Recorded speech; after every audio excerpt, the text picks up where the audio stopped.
नमस्कार, जय हिंद दोस्तों। मैं हूं महाराज सिंह, आपका दोस्त। एक बार फिर एक नए उमंग चैनल में आप सभी का मैं हार्दिक अभिनंदन करता हूं। साथियों, आज का विषय बहुत ही सेंसिटिव है।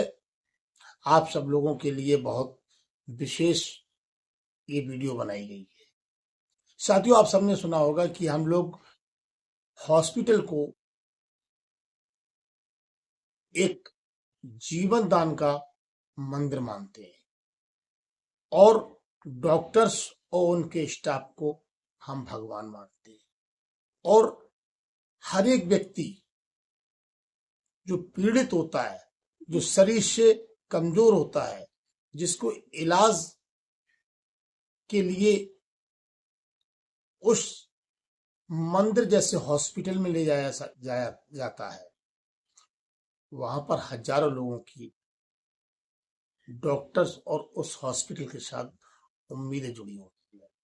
तो साथियों, आज हम इसी टॉपिक पे बात करने वाले हैं, उन हॉस्पिटलों के विषय में जो हॉस्पिटल हजारों लोगों की विश्वास को लगभग तोड़ जाते हैं। साथियों, पहले हम लोग समझते थे कि मेडिकल फैसिलिटी एक लोगों की जान बचाने के लिए होती है, लोगों की जान की सुरक्षा के लिए होती है, और अस्पताल जो होते हैं वो लोगों की रक्षा का एक मंदिर होता है। लेकिन आजकल क्या है ना कि प्राइवेट हॉस्पिटलों ने मेडिकल फैसिलिटी को एक व्यापार बना रखा है। साथियों, हम हजारों लोग हॉस्पिटल प्राइवेट में इसलिए भागते हैं ताकि हमारे जीवन को एक नया जिंदगी मिल सके, और इसी उम्मीद को लेकर हम सभी लोग प्राइवेट हॉस्पिटल पर अधिक विश्वास करते हैं। तो साथियों, विश्वास करना भी बहुत अच्छी बात है, पर जो हॉस्पिटल उन पीड़ित लोगों के परिवार का जो भरोसा तोड़ते हैं, आज हम उसी पर बात करने वाले हैं। आप लोगों को विशेष जानकारी तो इस वीडियो में बने रहिए, और इस वीडियो के माध्यम से आप लोगों को बहुत कुछ मिलने वाला है। साथियों, आज मैं ऐसे ही जुड़े हुए एक अपने खुद के निजी पेशेंट के बारे में बात करने वाला हूं। साथियों, 15 अगस्त की बात है। हमारे पिताजी की तबीयत खराब हुई, और 15 अगस्त को हमने समझा कि एक प्राइवेट अस्पताल में हम उनको दिखा देते हैं, और प्राइवेट अस्पताल में हमने उनको आयुष्मान कार्ड के माध्यम से उस हॉस्पिटल में लेके गए, और हमने आयुष्मान कार्ड भी उनको पहले से सेंड किया उनके स्टाफ को। साथियों, अब प्राइवेट हॉस्पिटल ने मेडिकल फैसिलिटी के नाम पर क्या बिजनेस बना रखा है, आज हम आपको इस वीडियो में बताने वाले हैं। साथियों, जबकि आयुष्मान भारत सरकार का दिया हुआ एक कार्ड है, और किसी भी व्यक्ति का जब आयुष्मान कार्ड पर इलाज होता है तो सारा भुगतान गवर्नमेंट ऑफ इंडिया करती है। तो मैं समझता हूं कि किसी भी प्राइवेट हॉस्पिटल को उस पर इलाज करने में कोई प्रॉब्लम नहीं होनी चाहिए। लेकिन सवाल इस बात का आता है कि हम हॉस्पिटल में जब डॉक्टर्स लोग इस आयुष्मान कार्ड के नाम पर जब तक एडमिट नहीं करते हैं, जब तक वो 10, 15, 20 हजार रुपए नहीं बना लेते हैं। साथियों, एक आम नागरिक होता है, वो अपनी सालों की मेहनत को 2 दिन के अंदर, 3 दिन के अंदर, 4 दिन के अंदर प्राइवेट हॉस्पिटलों को दे देता है, और इसलिए कि उस हॉस्पिटल में उसको इलाज करने से पहले ही इतना निचोड़ दिया जाता है कि वो उनका परिवार आधा खत्म हो जाता है। तो आज ऐसे ही एक हॉस्पिटल का मैं स्पष्ट रूप से नाम लेकर आप लोगों को बताना चाहेंगे, जो अभी लगभग 6, 7, 8 महीने पहले इस हॉस्पिटल का ओपनिंग हुआ है। और उस हॉस्पिटल का नाम है नौबिनो बुद्ध विहार, कंजावला रोड, दिल्ली 86।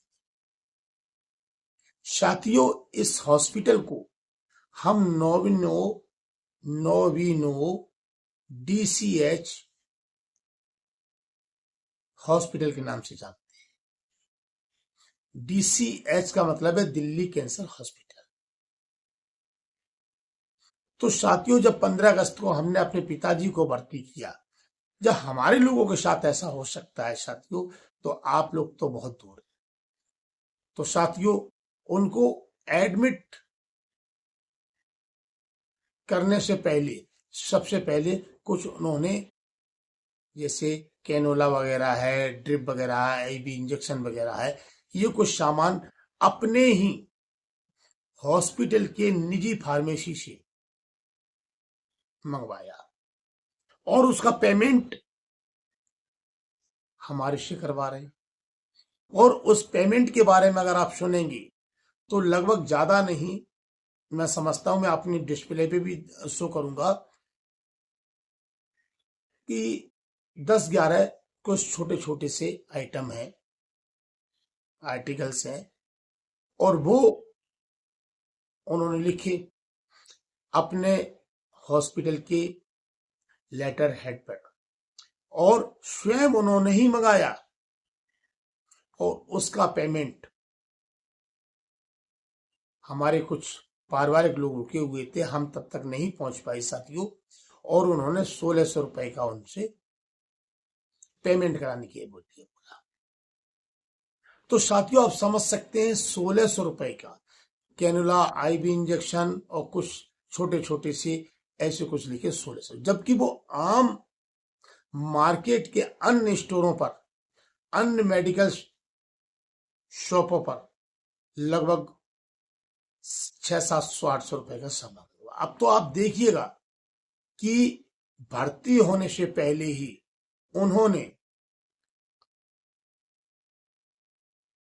पेशेंट के साथ किस तरीके से पैसा लूटने का एक सिस्टम बनाया।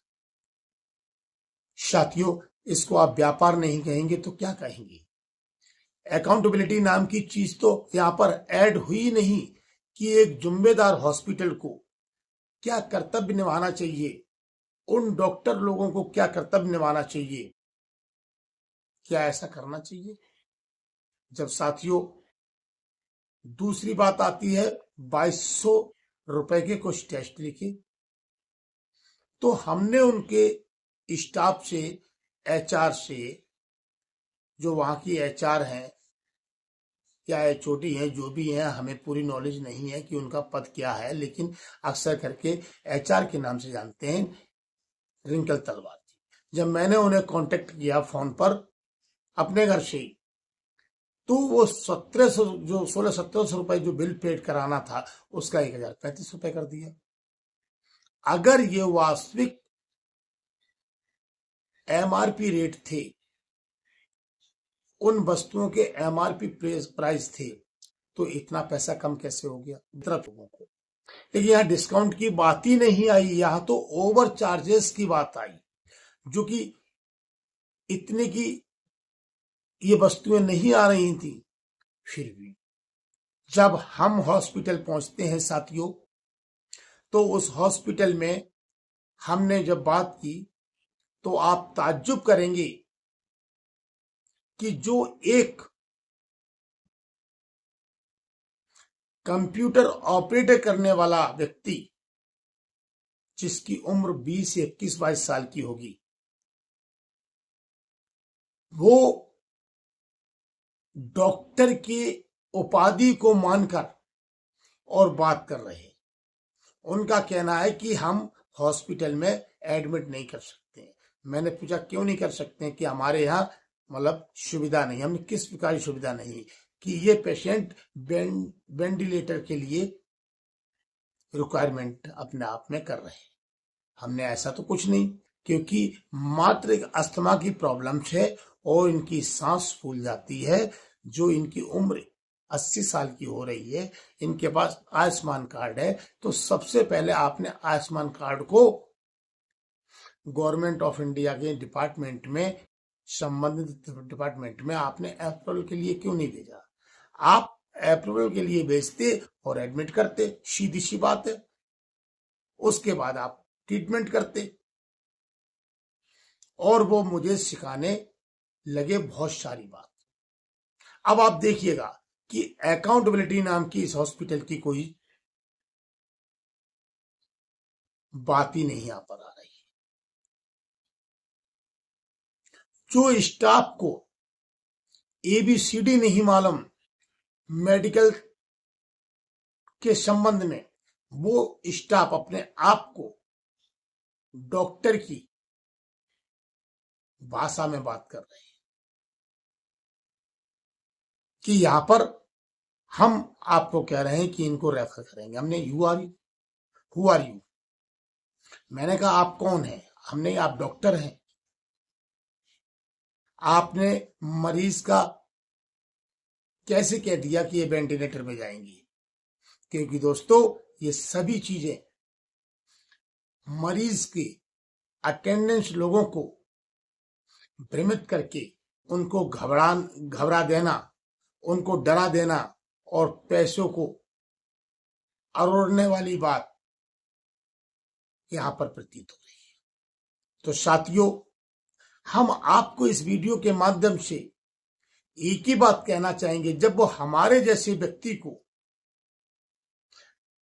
मैं एक NGO चलाता हूं, मैं एक NGO का फाउंडर्स हूं, एक नई उमंग फाउंडेशन NGO, जो कि हम गरीब लोगों के लिए आए दिन वीडियो बनाकर उन्हें बहुत सारी जानकारी अपने NGO संबंधित देता हूं, और मैं स्वयं एक हॉस्पिटल बनाने का प्रयास भी कर रहा हूं।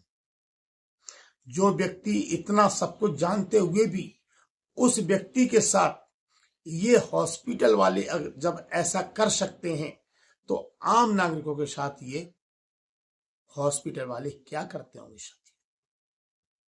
साथियों? इसलिए मैं आपको सुझाव देना चाहूंगा कि इस प्रकार के हॉस्पिटल के मैनेजमेंट से, इस प्रकार के डॉक्टर्स कोई भी अगर गड़बड़ी आपके साथ करते हैं, तो जो भी आप ट्रीटमेंट ले रहे हैं, तो साथियों सबसे पहले तो आप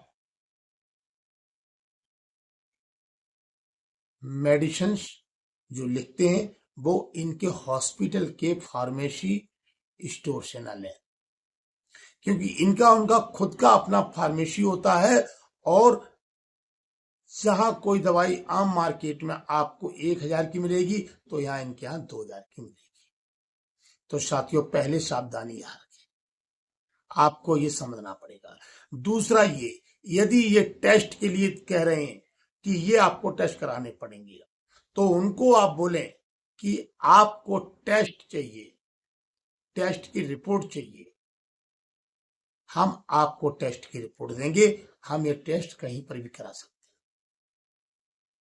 तो साथियों, मैं इस प्रकार के हॉस्पिटल के मैनेजमेंट को इस वीडियो के माध्यम से एक बात जरूर कहना चाहूंगा कि आपके हॉस्पिटल से, प्राइवेट के समस्त हॉस्पिटलों से या सरकारी हॉस्पिटल से बीमार व्यक्ति की बहुत भावनाएं जुड़ी होती हैं।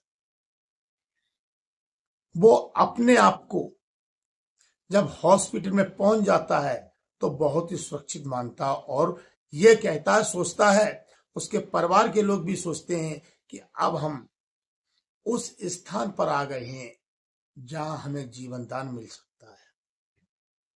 क्योंकि डॉक्टर को हम आम लोग भगवान मानते हैं, हॉस्पिटल को हम मंदिर जैसा स्थान मानते हैं, जहां पे हमें अपनी जान की सुरक्षा महसूस होती है। और अगर उसी सुरक्षा के घेरे में लूटने खचोड़ने वाले बैठे हों, लोगों को लूट कर अपना घर भरने वाले बैठे हों, उनके साथ पैसे का इस प्रकार से निचोड़ने वाले बैठे हों तो ऐसे हॉस्पिटलों से आप सावधान रहें और ऐसे हॉस्पिटलों के प्रति आप कार्रवाई करने से बिल्कुल ना चूकें। आप सेंट्रल गवर्नमेंट ऑफ इंडिया को लिखें, स्वास्थ्य विभाग को लिखें और इनके हर प्रकार से जानकारी प्राप्त करके आप उनको लिखें, क्योंकि साथियों हमारा अधिकार है कि जो भी ये ट्रीटमेंट कर रहे हैं उस ट्रीटमेंट का बिल लेना, ट्रीटमेंट की फाइल को देखना कि ये उस फाइल में क्या लिख रहे हैं, आपको ट्रीटमेंट क्या दे रहे हैं, आपसे कैसे पैसा वसूल कर रहे हैं, ये सभी चीजें आपका हमारा देखने का मौलिक अधिकार है। यदि साथियों अगर आप ये सब नहीं देख रहे हैं तो ये आपको एक कि सभी डॉक्टर्स जो वहां पर अवेलेबल थे 15 अगस्त को, चाहे वो डॉक्टर्स उसमें इंक्लूड हो, चाहे वो उसमें स्टाफ इंक्लूड हो, चाहे वो उनका रिसेप्शनिस्ट स्टाफ हो, चाहे वो उनका एक कंप्यूटर ऑपरेटर हो, वो सभी मिसबिहेव कर रहे हैं मेरे से।